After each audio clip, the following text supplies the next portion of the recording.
I guess first things first. Let's go back to Saturday for you, and what was going through your mind when everything was at the peak of, emotions high and everybody hitting the deck, and what were you going through? Well, as a referee for the last 34 years, this is close to my 200th World Championship fight, and every fight to me brings a lot of excitement, and it was a fight crowd. It brought a lot of electricity in the air at the MGM Hotel in Las Vegas, and as a referee, I have to think like an official. I don't think like a fan with emotions. And of course, when you have a Floyd Mayweather and Victor Ortiz in the ring, they're both fighting to maintain that level on the championship level. Ortiz to retain his title, and Mayweather to show the world that he is the best fighter out there. It was a fight that only a referee with good experience behind him can handle that situation. And as a referee, you have to be prepared for the unexpected. And as a referee, that night, the unexpected happened. And I told referees when I give seminars around the world, be on your toes and be sharp at all times, because things will occur. Once in a blue moon, something freaky will happen. Like the fan man that came into Las Vegas over at Caesars when Evander Holyfield was fighting Riddick Bowe. And who would ever thought that a fan man would come in on a parachute into the ring?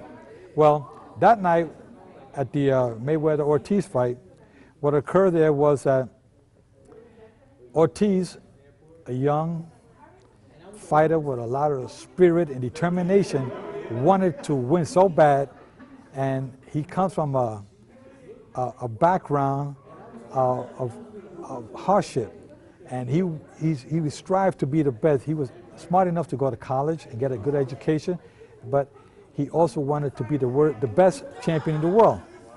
And that night, facing Floyd Mayweather, he fought one of the best fighters in the world, but he thought that Mayweather was going to have one of those nights, at the age of 30, you can get old overnight. He thought he can conquer the world and hopefully fight Manny Pacquiao for the big paycheck. Well, unfortunately, Victor Ortiz was outclassed. He was hit with repeated right hands. He was in a different league, and he's getting frustrated. As he's getting to the third round, the fourth round, you can see he was bewildered by what was going on. So now, what happens?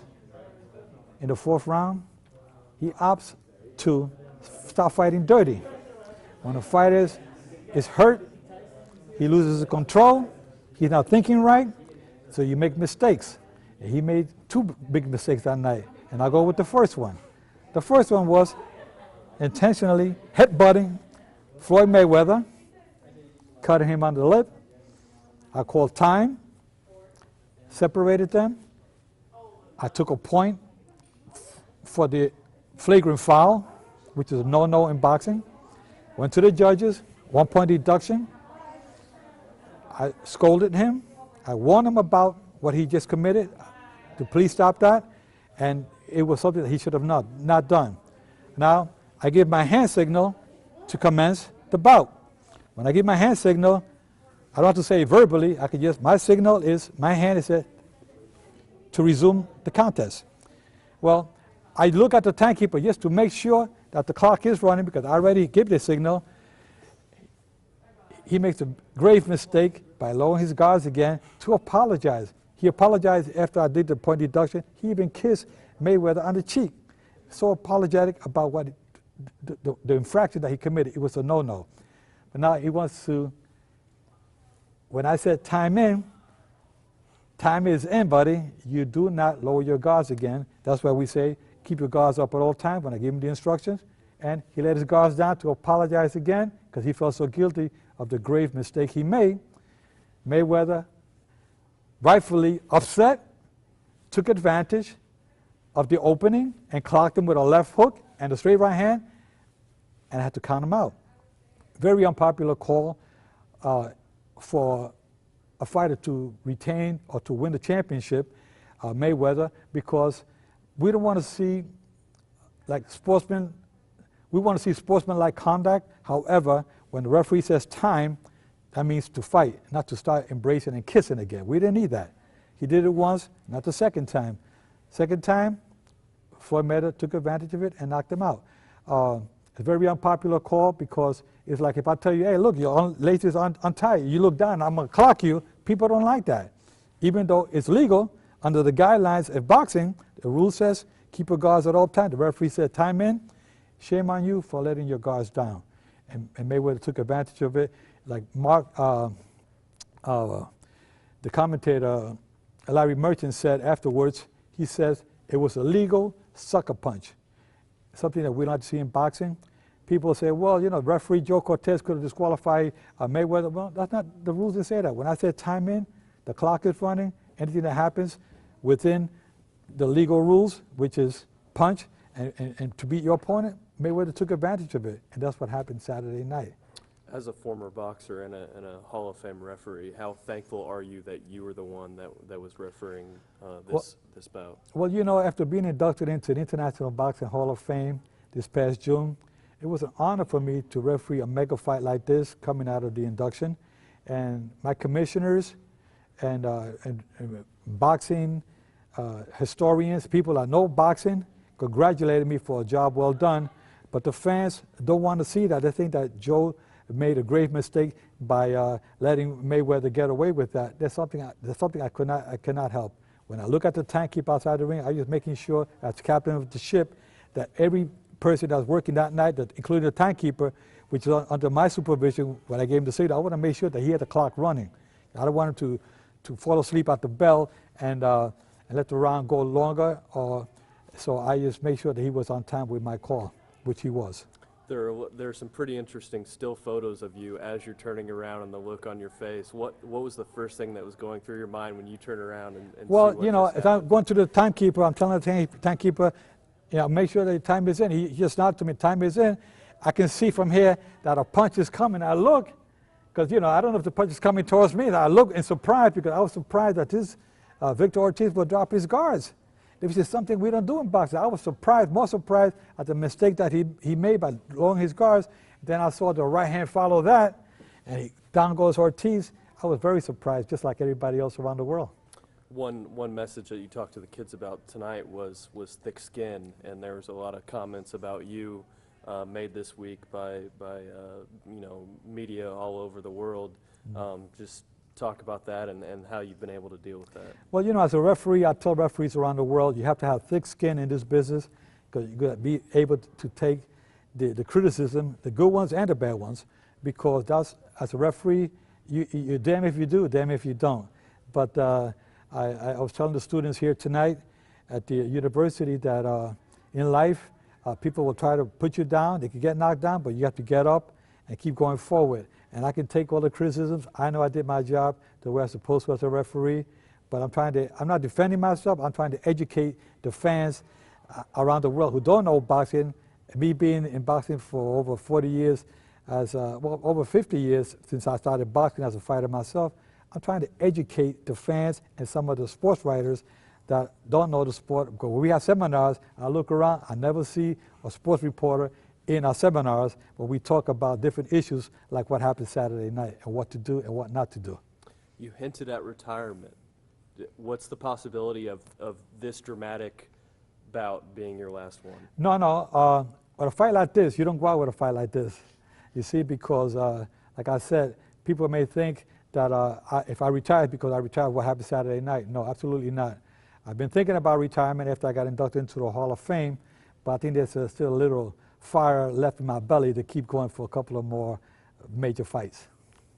Kyle, anything else you can think of? At the end of the fight, Ortiz, he was smiling. He seemed like he was just happy to be there. What do you think was going through his mind at the time, and did he say anything? When Victor Ortiz got up and he recovered after a knockout, I went over to him to make sure that he was okay, and he was smiling at me, and he said, you know, like, wow, you know, I'm sorry, and you know, I'm sorry. He apologized to me a couple of times. I said, it's all right. I hope you learn from these mistakes and hope you don't do them again. And I think with that, he goes away becoming, hopefully he learned from his mistakes that'll make him a better fighter, a better person down the line, cleaner and better. You've refereed a lot of bouts. Have you ever seen a response like that from the outcome that he was dealing with? The outcome as far as the media or as a fighter?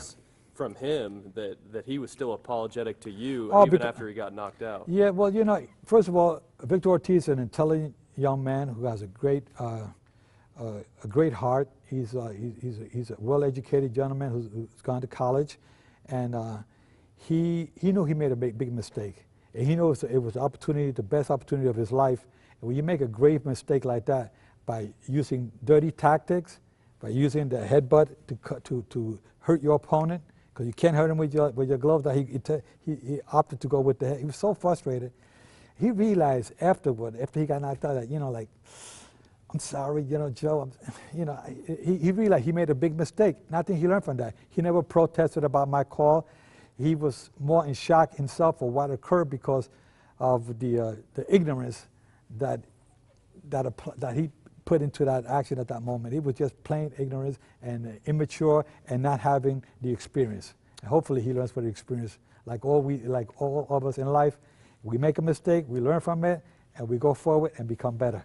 And last thing for me, what's the rush like for you to be in the ring with millions of people watching around the world? Well, you know, that night there was over 500 million people, from what I understand, watching the fight.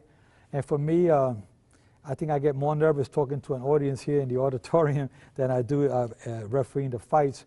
But it's a great feeling, it's a great honor, because I try to tell young referees that are up and coming that if I did it, you can do it as well. But you got to have thick skin and be like a champion, get knocked down, and get up and keep going forward. Awesome. You good? I have one more question. You spoke briefly about how the UFC's been so successful with marketing, and part of that is there's, you know, one division, one champ. What kind of changes do you think boxing really needs to make to really be able to kind of create the stars and everything, and really get the feeling of, oh, this guy's the man, you know, kind of like how some people have created the linear championship, the idea of that. What kind of changes do you think boxing needs to make to their model? Well, you know, UFC, the Fertitta brothers are able to, being at their own number over a dozen hotels in Las Vegas with station casinos, they were able to invest $4 million when they purchased UFC, and they were able to have experts of a good marketing team. And anything you do when you have a business, you got to have a good marketing plan. And they utilize their team with all the efforts and making it to be at the best level as possible. In boxing, unfortunately, they don't use the strategy that they use in UFC. These guys, the Fertitta brothers, are very successful with what they have in the casinos because they were able to sit down with the experts and marketing and sales and doing the right things to move on without any flaws. And what they have been able to accomplish in the last 10 years, boxing hasn't been able to do in the last 100 years. So it shows you that you got to have money to build off of it, and they build off their investment, and now they're worth over $1 billion. So I think that what boxing needs is a little bit more marketing. I think that the promoters should create more like a reality show like UFC have done. They're on television. They're really all over the world. Every magazine, every television network, every opportunity they can, they're out there marketing their sport. And I think that being that we have no more heavyweight champions here in the United States, we always control the heavyweight division. We haven't controlled the heavyweight division since Mike Tyson got beat over 10 years ago. So the sport of boxing has diminished to some extent, but I think that with the newcomers in boxing now, the Pacquiao, the Mayweathers, and Canelo Alvarez, and there's a young bunch of champions out there that have to get more exposure, but UFC is doing a great job, and I have to take off my hat to them for their marketing skills. Awesome. Thank you very much. We appreciate your time.